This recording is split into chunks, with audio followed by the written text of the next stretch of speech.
Anything's possible if you try and be patient. It pays off while you're waiting. The seeds you water will grow. The rest will follow. Cause this life's what you make it. And some rules are for breaking. Destiny will play its role. You know what's meant to be will be, even when it's not easy.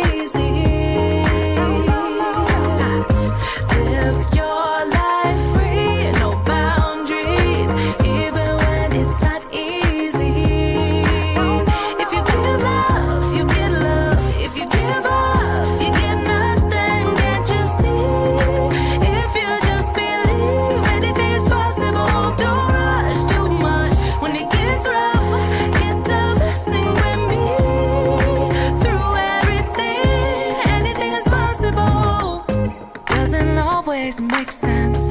Why some things gotta happen. Fight through the rain, cause you know the sun will follow. If you practice persistence, somebody's gonna witness. You're working hard and it shows. You know what's meant to be will be, even when it's not easy. Live your life.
I didn't really have much growing up, but I did have a mom, and she gave me a strong foundation.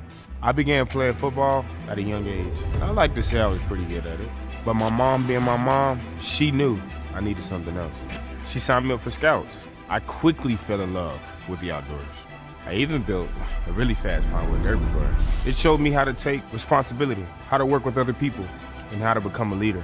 That made me a better athlete on the field. In high school, I even broke a couple records. But one of the things that I'm most proud of is I collected donations from my community to support those in need, and that was my BeAScout project. It took a lot of time. I wouldn't change it for the world, and a lot of people benefited from it, including me. Scouting made me the man I am today.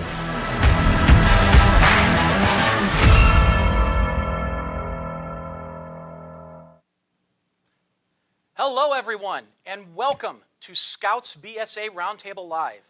I am Vinnie Close, Assistant Council Commissioner for Roundtable Program and Support for Great Trail Council, and we're happy you've joined us tonight for our inaugural program. Now, if you've been with us before for Cub Scouts Roundtable Live, you're probably familiar with our broadcast, now geared towards our Scouts BSA troops, venturing crews, and Sea Scout ships. We hope you like the new video produced with our new National Scout Ambassador, Eagle Scout and Detroit Lions running back David Montgomery. You may have seen David this past weekend entering Ford Field before that Browns-Lions game wearing his merit badge sash. That video has gone viral on social media with everyday people wearing their merit badge sashes to work this week from their time in scouting. It's gone viral and it's been a great thing to watch. Now you can look for more videos from David as part of the national marketing blitz that's taking place right now on your favorite streaming services.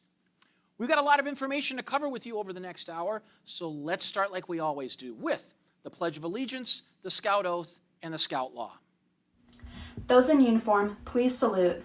Those who are not, put your right hand over your heart. Ready, begin. I pledge allegiance to the flag of the United States of America and to the republic for which it stands, one nation, under God, indivisible, with liberty and justice for all. On my honor, I will do my best to do my duty to God and my country, to obey the Scout Law, to help other people at all times, to keep myself physically strong, mentally awake, and morally straight. A Scout is trustworthy, loyal, helpful, friendly, courteous, kind, obedient, cheerful, thrifty, brave, clean, and reverent. Now, if you have some Scouts in your unit who would like to lead us in the Pledge, Oath, and Law, let us know in the chat, and we'll connect with you after the broadcast to make some arrangements. We want to welcome those of you that have joined us online. We are happy that you have joined us. Now, to help us track attendance, share your unit number and city in the live chat. And if you have any questions during this broadcast, let us know, and we'll get them answered in either the chat or live on air. Now, if you have questions about something you have seen during Roundtable, whether it's this episode or a previous one, or you just have a scouting question and don't know who to ask, let us know.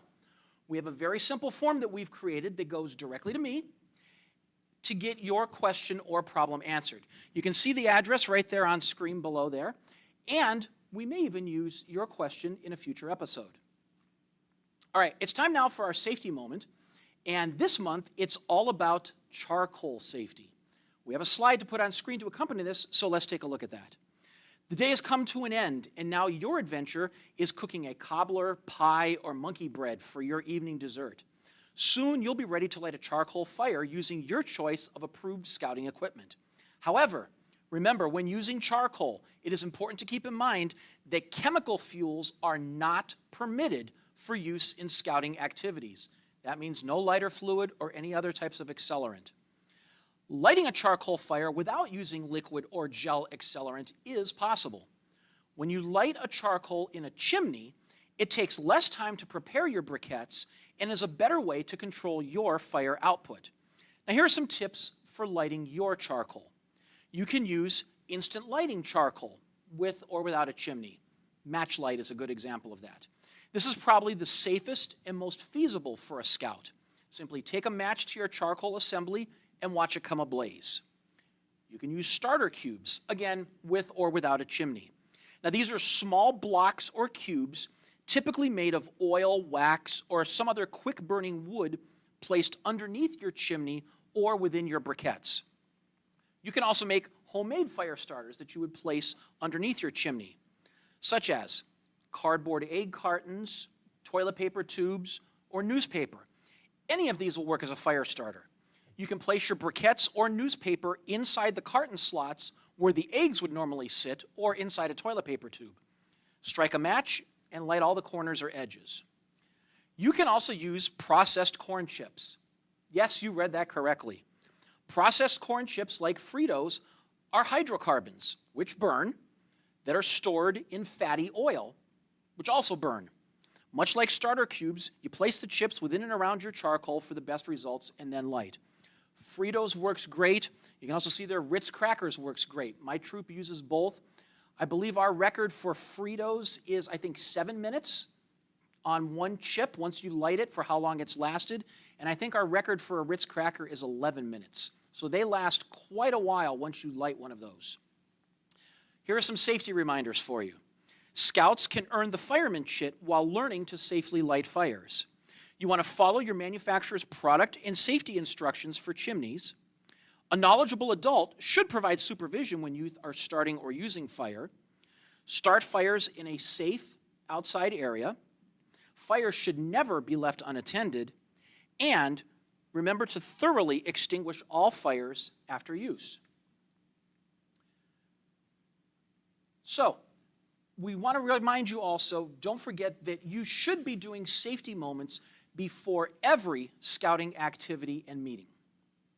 All right, up next is our membership moment, and we're going to talk about den chiefs and why your troop should be providing them to your packs to help with dens, but most importantly, to be the best ambassadors we have for the Scouts BSA program and to get those cubs excited about joining your troop when it's time. So, let's talk about den chiefs and why you need them. A den chief is a specially trained Scouts BSA, Venturer, or Sea Scout member who assists the den leader at any level within a pack. The den chief attends den and pack meetings. They help the den leader plan and conduct the meetings, and then confidently help lead portions of the den meeting program. Now, this is a great way to spread the workload in a den meeting and give the den chief leadership experience. This is especially important if you have a rather large den and you're always looking for help. The den chief's going to be a great resource for that. Now, the den chief makes your Cub Scouts far more likely to cross over into Scouts BSA when they're old enough. We have the numbers. We know that this is true. Now, if you're in a troop, consider offering den chiefs to nearby packs. Each den chief provides an additional connection to the pack. They serve the den and its members by being a role model and a recruiter. The Cubs love looking up to the older Scouts. The den chief is also one of the positions of responsibility that can be applied towards rank advancement, including Eagle Scout. All right. Time now for our first of 2 hot topics for tonight. And we're going to focus on recruiting this month with a video that we have from the National Council regarding ways to recruit older youth who are new to Scouts BSA, where you will learn about one of our favorite acronyms, the NFAs, Normal Friend Activities. And let us know in the comments how your troop handles recruiting events. Now, in addition, we want to let you know that our council has lots of resources available to units for recruiting at the address that you see below there at gtcscouting.org/recruit. Lots of great information and lots of resources for you from there. You can also order from council. You can contact your district people or the council people, and you can get things such as posters, flyers, yard signs, buddy cards, lots of things to help you out with your recruiting efforts. All right, presenting the video tonight for us is Angelique Minette, a National Scouts BSA committee member. Hello and welcome to this month's Roundtable. Recruiting can be one of the biggest challenges to running a successful troop, especially today. In this breakout session, we're going to focus on how to recruit older youth new to scouting into Scouts BSA. There are 2 kinds of recruiting, static and dynamic.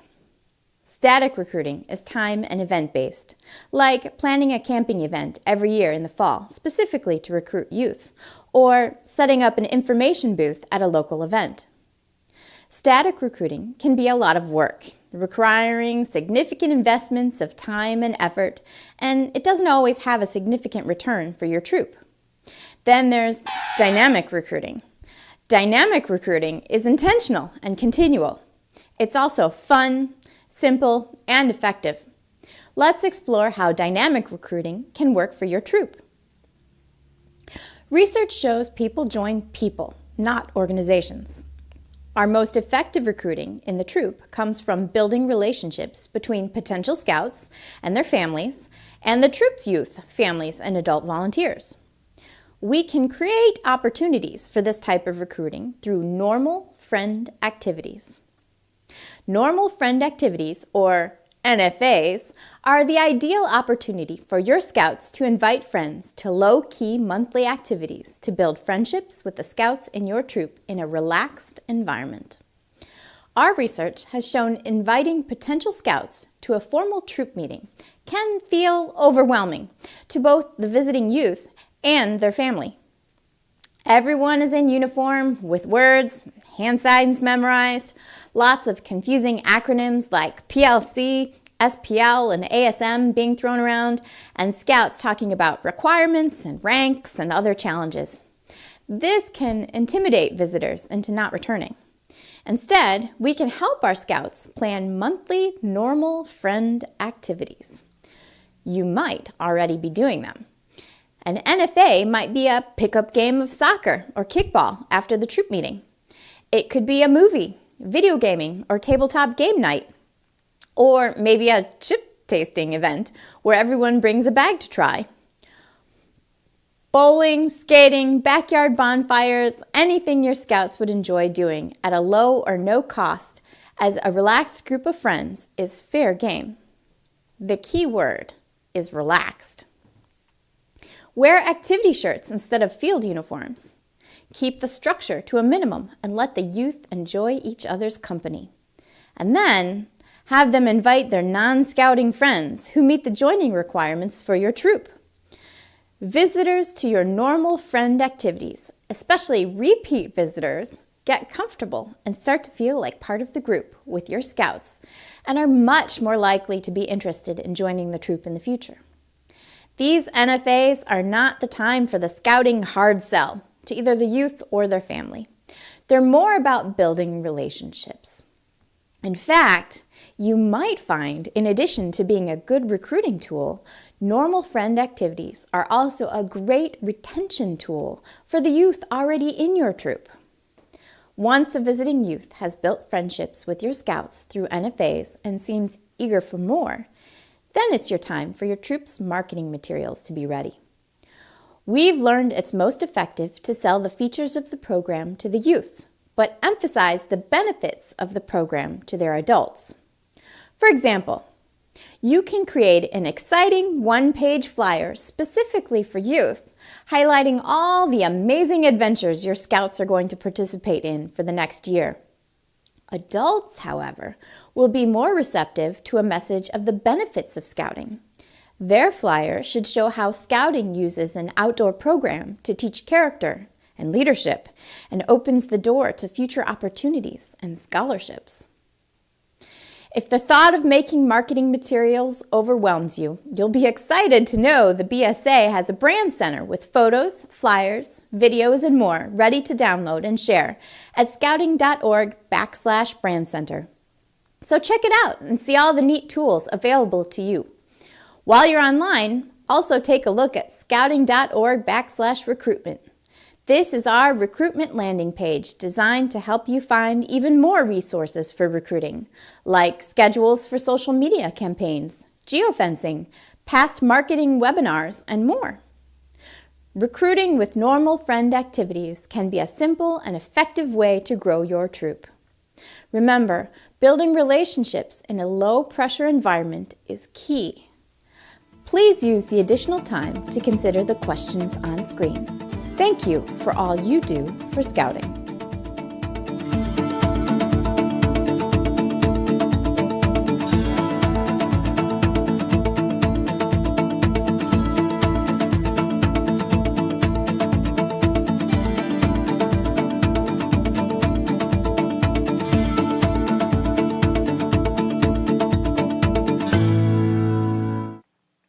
All right, thank you, Angelique.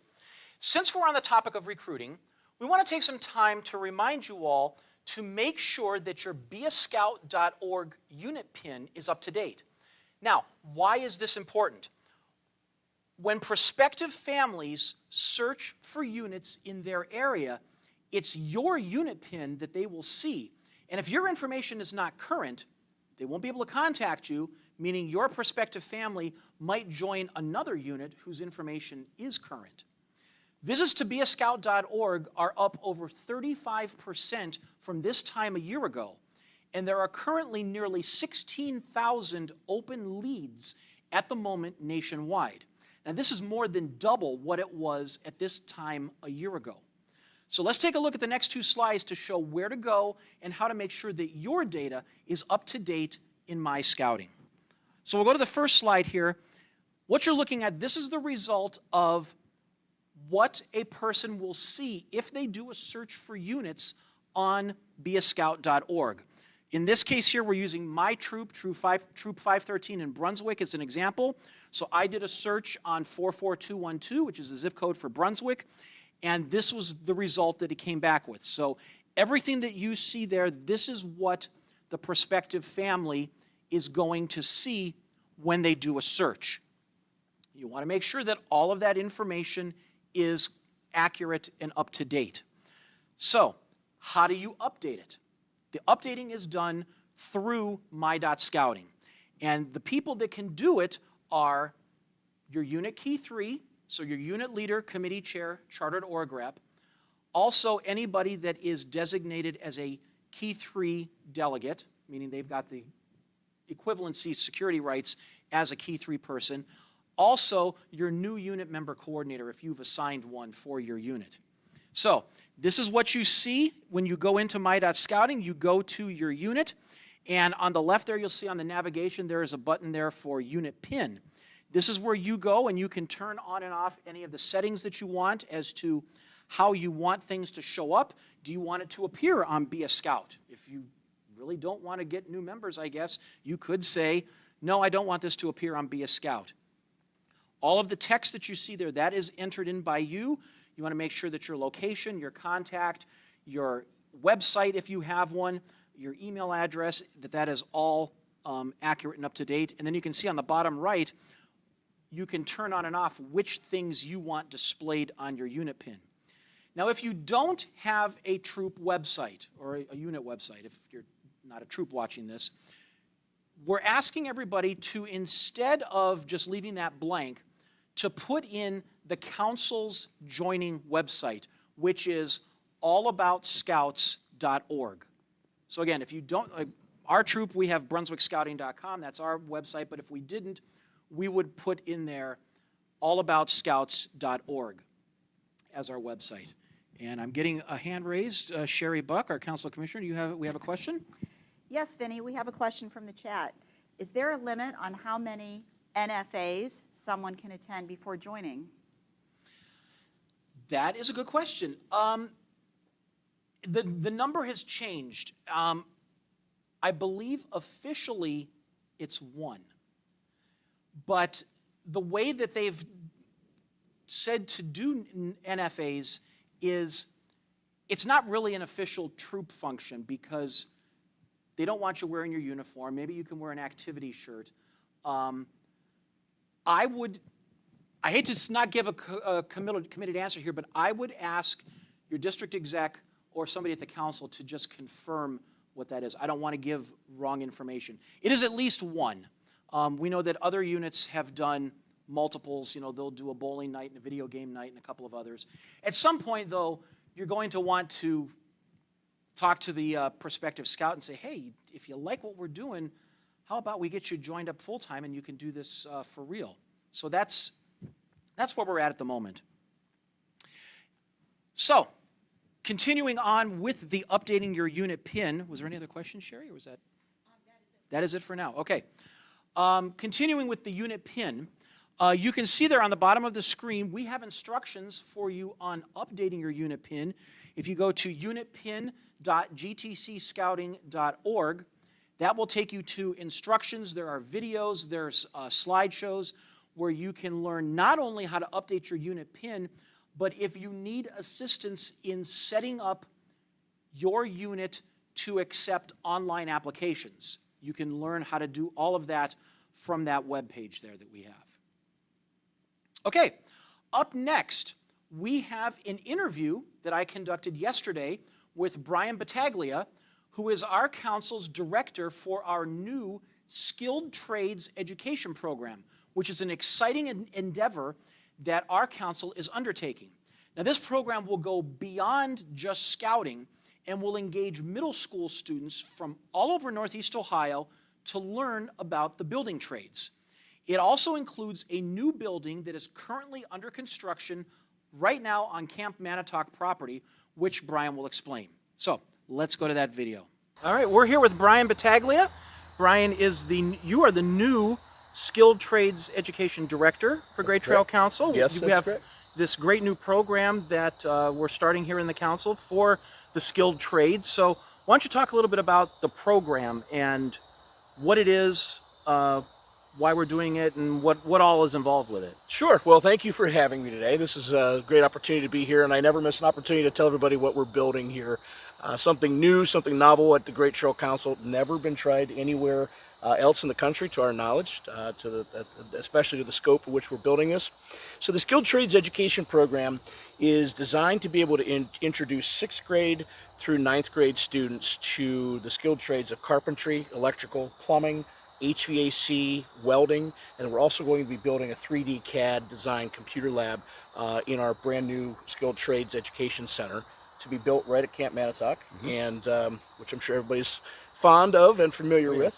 So the program is going to be designed not only for scouting, but we're going to be able to leverage scouting's 115 years of experience and training and the backbone of what we've done for such a long time in delivering merit badge curriculum to scouts throughout the country, to be able to use that same framework to be able to offer those classes to middle school and high school aged students in 85 school districts throughout Northeast Ohio.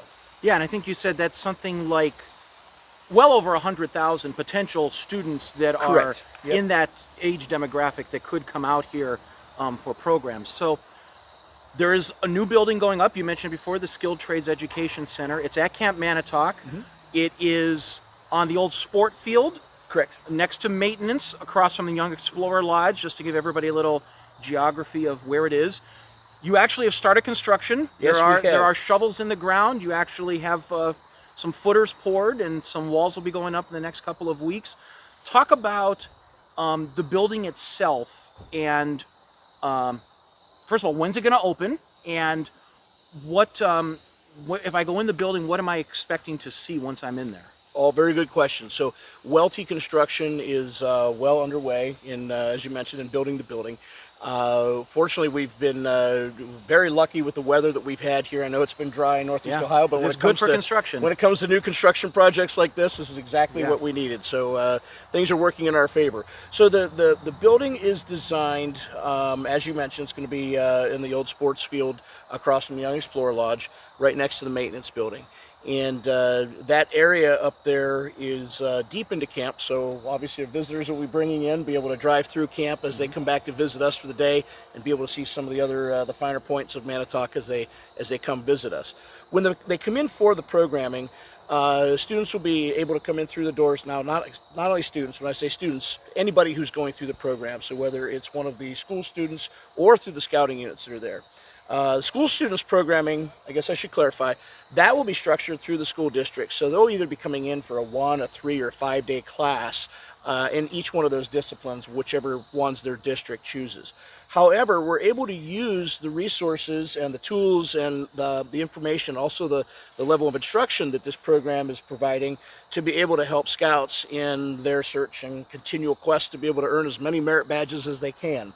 So scouting units will be able to come in for either unit-specific days, training, or even long weekends. So let's say a unit wants to come in and join us for a Friday night and stay through the end of the day on Sunday.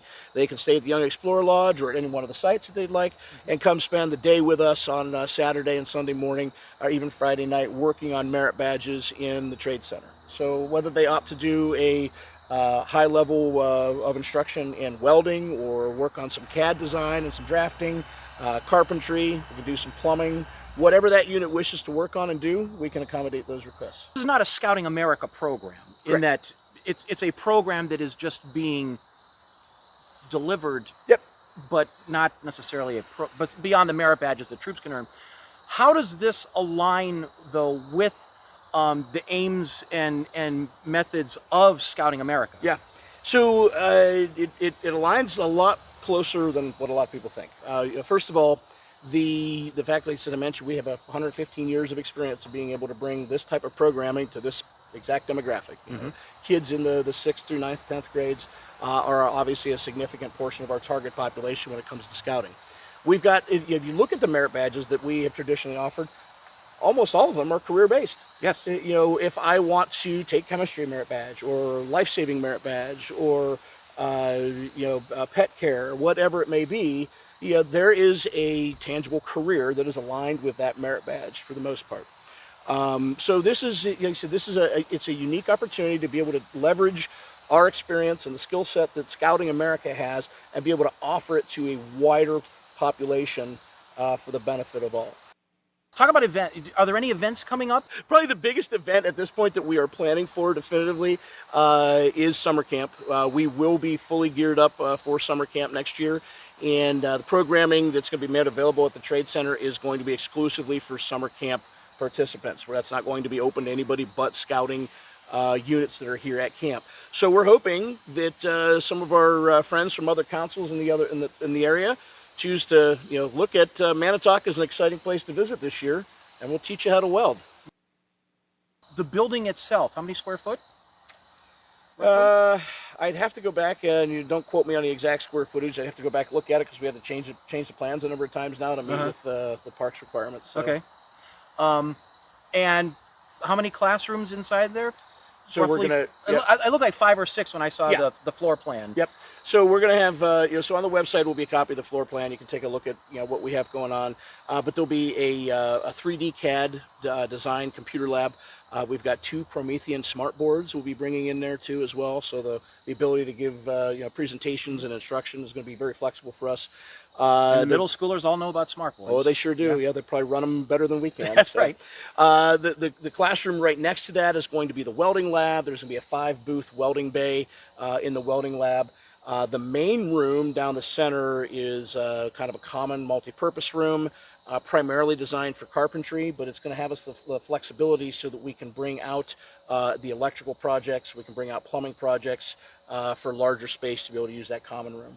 The entire building will be fitted for air, so we'll have pneumatic tool power throughout the building. We'll have drop-down retractable cord reels throughout the building as well for each one of the project stations. The 2 other rooms that are incorporated in there that would have general access is a plumbing room and storage room, and then also a standoff carpentry room and electronics room as well. So. Well, I'm excited about this. Hopefully, it sounds like you are very excited to be doing this. Amazingly excited, yes. Yeah. So troops, this is going to be a big thing for you. There'll be weekend opportunities for you to come out, kind of like we do at Manatoc with the range and target activities. Same thing, you'll be able to schedule time out there. Plus, it'll be fully operational for summer camp for all of the building trades merit badges that we offer. So, Brian, thank you for coming. Thank you for doing this with us. Thank you. We're looking forward to it. And good luck, and we'll see you out at camp in a couple weeks. Excited to see you all visit me at the Trade Center. All right.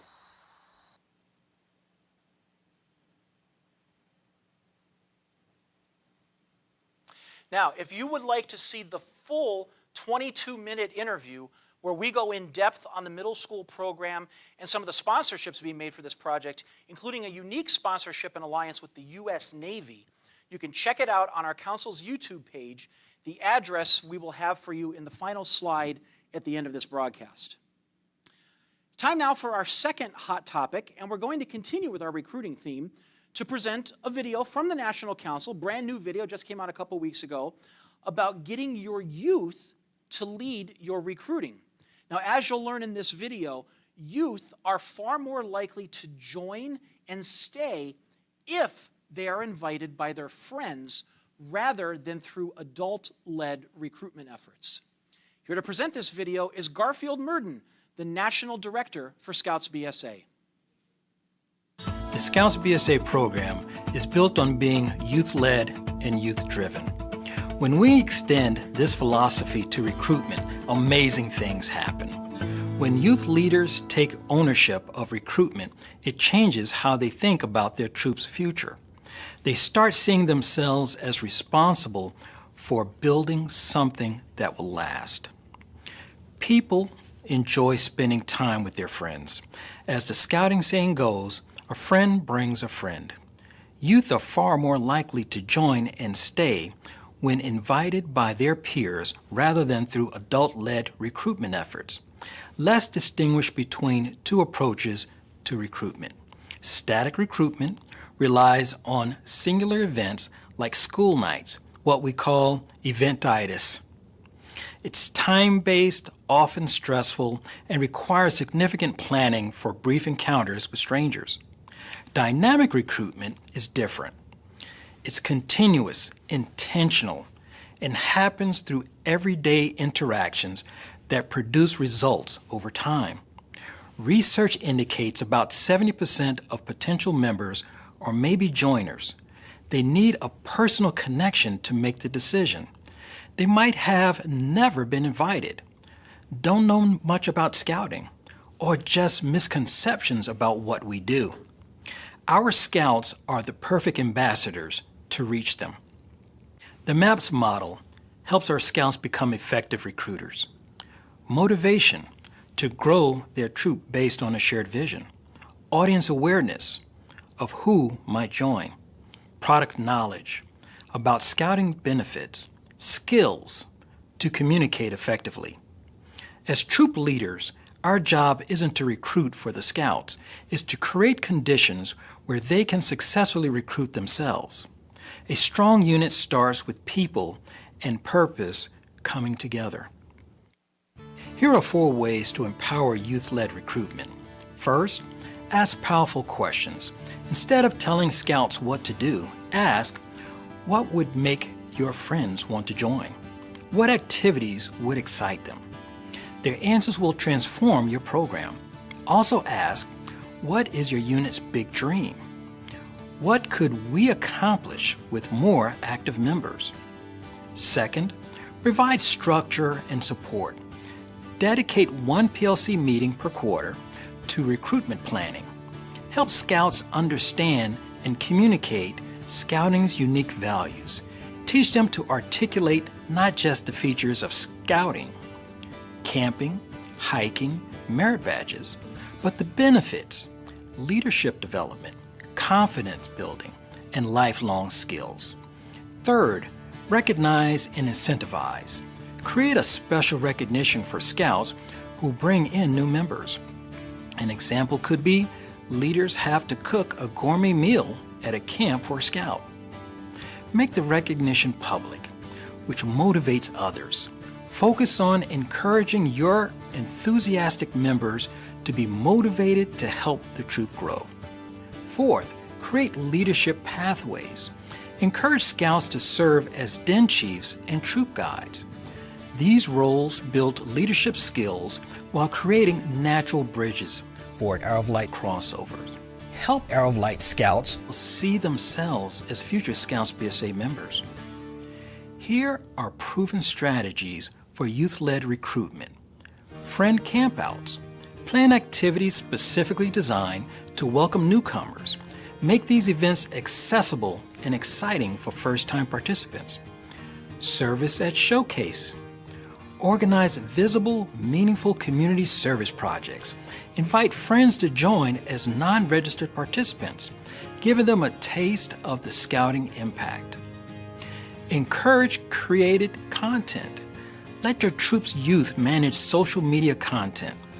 They know what appeals to their peers because they are the target audience.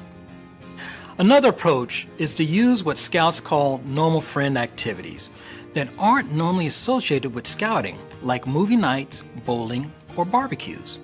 These relaxed settings remove the pressures of uniforms and ceremonies. Have your scouts create a friends list. At monthly meetings, scouts write down everyone they know from sports teams, school, neighborhoods, and other activities. This provides a specific list of people to invite to the next activity. Arrow of Light Transition Team. Form a dedicated group of scouts who visit Cub Scout dens monthly with fun activities to build relationships before crossover time. Digital presence. Update your BeAScout.org pin with current meeting information, photos, and contact details. This helps families who find your troop online through BSA's official channels. Dynamic recruitment can be simplified to 3 steps: know it, do it, and study it. First, know it. Understand scouting values and set ambitious recruitment goals based on your unit's shared vision. Know that approximately 15% of people are always joiners, 70% are maybe joiners, and 15% are never joiners. Focus your energy on the maybe joiners who need personal connection and information. Second, do it. Have every scout personally invite 5 friends over a year and follow up with normal friend activities. Remember that personal invitations are far more effective than any flyer or public event. Finally, study it. Review your results, get feedback, and refine your approach. Ask what's working and what's not. Make continuous improvement part of your culture. Peer recruitment is just the beginning. The key to retention is active programming with frequent and varied opportunities. If a scout misses an event, they shouldn't have to wait months for the next one. New members should participate in a scouting activity within a few weeks of joining. This early engagement prevents what we call recruitment horror stories, where new families feel either ignored or overwhelmed. What sets scouting apart is the youth-led structure, when scouts have a voice in the program and can shape their own adventures. They develop ownership. That ownership creates community, and community drives retention. Please take some time to now discuss the questions on the screen. By empowering your scouts to recruit peers and shape their own adventures, you're not just building a troop, you're building future leaders. And that's what scouting is all about.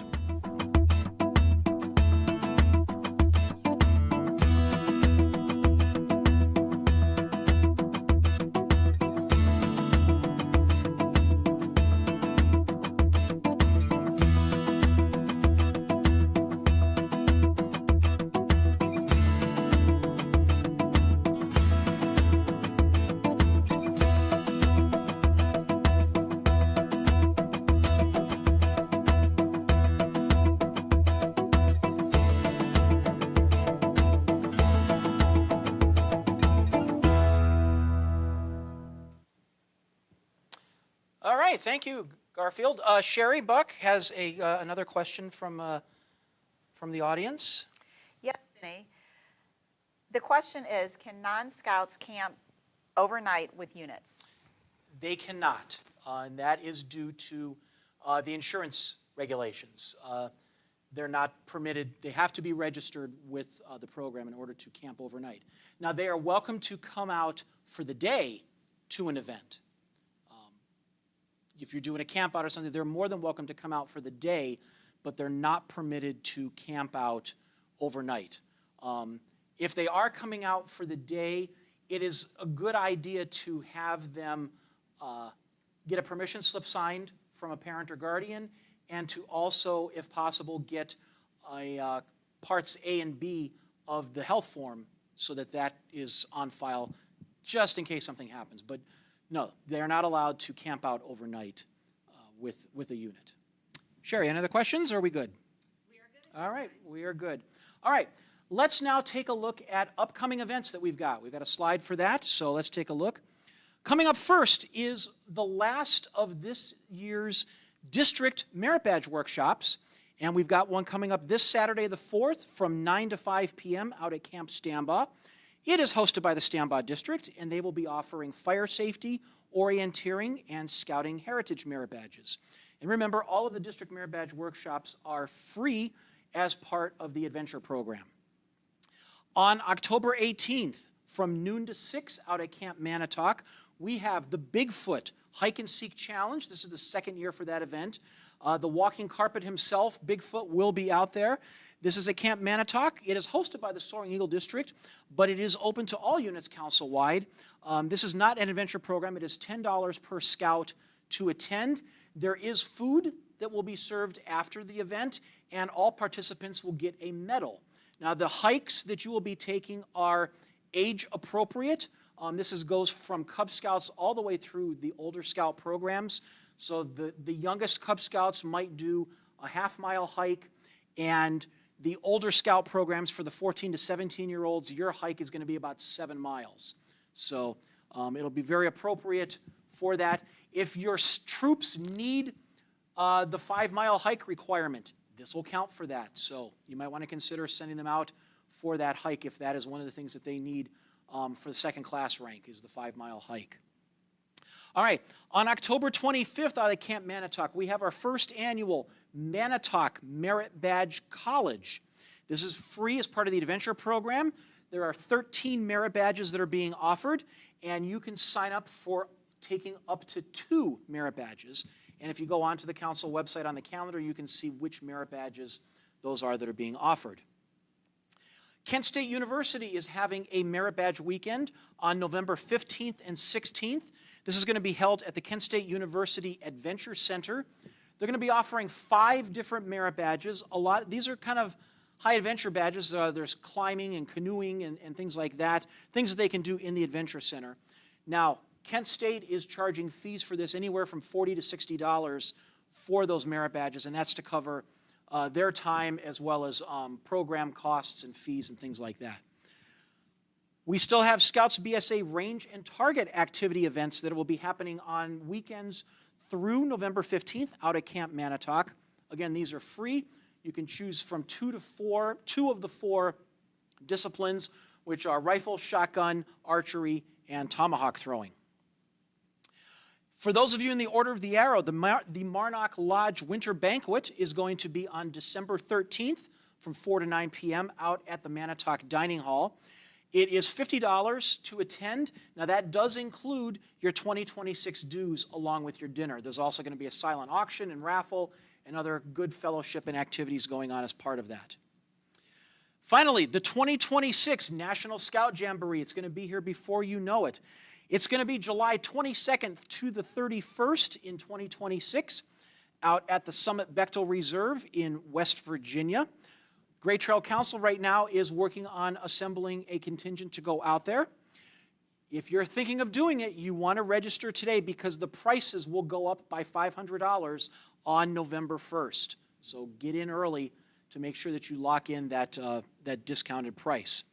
And we finally want to let you know that the Great Trail Council offices are going to be closed December 19th through January 2nd. And they will again reopen on Monday, January 5th. So if you have any business that you need to do, make sure that you get it done before December 19th. All right, let's take a look now. We have some save the date information. We want to go to the Klondike Derby one first, Steve. We want to talk about next year's Klondike Derbies. This is an adventure program, so attendees to this are free. This is just a save the date event. You'll get more details in the weeks to come. You can see their Canal District. They're going to be January 16th through the 18th out at Manatoc. Crooked River will be January 23rd to the 25th, also at Manatoc. Stambaugh District, you're going to be at Camp Stambaugh February 6th through the 8th. And Soaring Eagle District is February 13th to the 15th. Again, this is free and adventure, part of the adventure fee, so it's an adventure program. All participants can go to that event for free. If you're an out-of-council unit, you pay $10 per person. And you can begin to register online for that at the address you see at the bottom of the screen there, starting on December 1st. You can also attend more than one Klondike if you want. You would just pay that $10 per person for the second or third Klondike if you're really that adventurous and want to attend multiple Klondikes. There's nothing stopping you from doing that. All right, we have some updates to the membership and unit renewal process for this year that we promise will make things easier. So let's look at that slide to share with you the details on what to expect. So as far as membership renewal is concerned, the adventure fee is now going to be paid at the time of your membership renewal. The unit is not going to be charged like they were last year for the adventure fees. When you go to renew your membership, you will also pay the adventure fee at the same time. Now, if there is some financial assistance that is needed, there is registration fee and adventure fee assistance available. There's a form for that. You can see at the bottom, that web address at the bottom of the screen has a link to the form that you fill out. Put some information in. You get your committee chair to sign it and submit it to council, and you can help with that. The unit renewal has improved for 2025. If you're a unit leader, you should have gotten an email from our Council Commissioner Sherry Buck back on September 10th explaining the process. A couple of things that we want to point out with that. The unit renewal window for 2025 is going to open on November 1st. That is the earliest that you can begin to process your unit renewal. Any unit that has not renewed and turned in their $100 fee by November 12th, you're going to be imposed a $125 late fee. We hope we don't have to do that, but if there's any procrastinators out there, we want to let you know that we want to get it in by December 12th so that we have everything processed and in well in advance of the registration.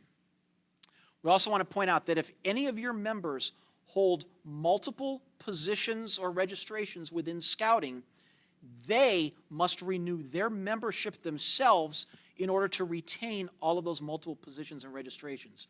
We'll use me as an example. I'm registered as an assistant scoutmaster with 2 troops. I'm a merit badge counselor and assistant council commissioner, so I have all of those multiples. If I were to let one of my troops process my membership renewal instead of myself, I'm only going to get renewed for that troop that processed the renewal and none of the other multiples. So you want to make sure that if you have anybody like that, which is probably quite a few people, that those people process their membership renewals themselves as opposed to the unit doing it. Now, if you are a traditionally chartered unit, meaning that you are still chartered to a chartered organization, there is no paperwork that you have to turn in, none whatsoever. You don't have to go to a turn-in night or anything like that. No paperwork is needed at all. If you're wondering, the charter renewal form that gets signed by the institutional head, the IH, that is now going to be handled by your district executive after unit renewal is complete. So sometime in January, they will start making the calls to the head of the VFW or your pastor at your church or whatever your chartered organization is, and they will get that signature on the paperwork. If you are a council chartered unit, there is some paperwork that needs to be done. You can find the details on all of that at the bottom of the screen there when you go to that renewal website. It's basically your charter renewal paper agreement. It's your facility use form. There's something with your inventory and your trailer insurance. All of that paperwork, it still has to be turned in. But again, that's only if you're a council chartered unit. Now, there is support available. If you need assistance with anything, you got any questions, contact your unit commissioner, your district commissioner, or your district executive if you need help with that renewal process, or you have members that need more financial assistance than your unit can provide. The one thing we're asking, though, is do not call the council registrar directly. We want you to go to your unit, your district commissioner, your district exec, and let them be the liaison between them and the registrar. Okay. We also want to point out that in terms of payments, you can still pay by credit card. Just remember that there is a 3% processing fee if you pay by that method. This goes for members and units. Payment by ACH. If any of you last year paid by ACH, you know what a pain that was. We're no longer going to do ACH because there were too many issues with that method. But there is an e-check option that is available, and with that, there are no processing fees. So that is available for you as well. All right, up next, we want to share the calendar of upcoming training to make sure that you have them on your unit calendars to save the date. Remember, every scout deserves a trained leader. Up first is Scouts BSA IOLS training, Introduction to Outdoor Leadership Skills. This is the outdoor part of the Scoutmaster specific training. It is going to be October 18th and 19th out at Camp Stambaugh. It is an overnight camp out. It is free as part of the adventure fee. If you have any den chiefs, we talked earlier during the membership moment about den chiefs. They're going to need some training. That is going to be on October 26th, that's a Sunday, from 1 to 5 p.m. at St. Stephen Lutheran Church in Stowe. That is free as part of the adventure fee. The next time that it's going to be offered will be on March 7th. So if you've got any den chiefs or anybody thinking of being a den chief, this is a good time because you won't have another chance for about 6 months to do that. Up next is the University of Scouting and the College of Commissioner Science. Both going to be held in the same location on November 8th. That is at Walsh Jesuit High School in Cuyahoga Falls. It is $35 per person to attend, whether you attend the university or the college. That includes breakfast and lunch. The University of Scouting, there's about 90 different classes that you can choose from. If you're a commissioner, we strongly encourage you to come out and learn about your position as a commissioner. We also have a keynote address this year from the Council Service Territory number 9, which is our territory, the Territory Commissioner. He is doing a class at the college as well as giving the keynote address. So lots of good training opportunities there. They're also going to be offering CPR training. So if any of you wants to take CPR training, they're going to be offering it for only $15 extra. That's a good bargain. I know my work, we have CPR training that we offer there, and I know it costs a lot more than $15 to have somebody come out for that. Two things to point out with the university and the college at Walsh. Because they are doing SAT tests on that day, a photo ID is required to get in the door. And that also means there can be no walk-ups. You have to be pre-registered in advance or you won't be allowed in. That's just because they want to control. There's going to be youth in the building taking the SATs. Want to make sure that everybody that's there is supposed to be there. Up next is Wood Badge, the pinnacle of adult leader training and scouting. Our next course is going to be over 2 weekends, April 17th through the 19th at Camp Manatoc, and May 16th to the 17th at Camp Butler. You have to attend both sessions. Right now, the cost is $315 per person to attend for that. There is financial assistance available, and the cost is going to go up, I believe, in March. February or March, it's going to go up in price, so you want to get in early on that. And finally, save the date, NYLT, National Youth Leadership Training. That is going to be June 7th through the 12th. It's back to a 1-week event, and that is going to be out at Camp Stambaugh. And there will be both boys and girls courses offered during that week. Again, there is financial assistance available. There is also an offer that if your scout attends both NYLT and summer camp, you can get a $50 discount. And to register for all of those events, you can go online. You can see at the bottom of the screen there, gtcscouting.org/calendar/events. And I'm getting hand waves. We have another question, Sherry? Yes, Vinnie. Is registration for University of Scouting open? Yes, it is. Registration is open for both the university and the college. If you go to the calendar of events and go to that date, you can sign up for either one. And then there is also on that registration page, there is the course catalog, so you can see all the courses that are being offered, and you can select your schedule. I believe there's 7 periods that you can choose from for that. So yes, registration is open right now. Okay, any other questions, Sherry? Are we good? Yep, that's it. We are good. Okay. Well, that is going to do it for us tonight. I want to thank everyone for watching and everyone who helped us behind the scenes. We are now alternating our roundtables between Scouts BSA and Cub Scouts each month. So that means that our next Scouts BSA roundtable will be on Thursday, December 4th, and our next Cub roundtable will be on Thursday, November 6th, all right here, beginning at 7 p.m. Eastern on YouTube Live. I got a hand raised. We have another question, Sherry, before I continue. Yes. Are certain ranks required for Den Chiefs and NYLT? For Den Chiefs, no. Anybody can sign up to be a Den Chief. A lot of troops, this is their own rule. This is not a national rule or anything. A lot of troops will say that the scout has to be first class in order to be a Den Chief, but that is not a national rule. Anybody can be a Den Chief. It's really the Scoutmaster's discretion if they think that a scout is up to doing the job of a Den Chief. Maybe an 11-year-old or a 12-year-old might not be up to it, even though they'd be very close in age to the Cub Scouts, but there is no limit on that. For NYLT, yes, you have to be, I believe it is 14 and first class in order to attend NYLT. So that is a requirement in order to attend that. All right, Sherry, any other questions we got, or are we good right for now? We are good, okay.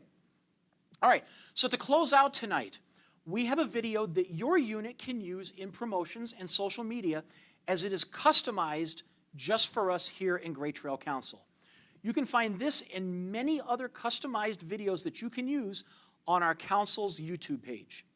You can also check out our council's new presence on LinkedIn, where this week we are profiling Soaring Eagle Scouter Ed Martin, who earlier this year was presented with both the council and national Duty to God awards. Ed was only one of 2 scouters nationwide to receive the National Duty to God award this year. So Ed, congratulations. All right, we have more questions. I'm getting a hand raised.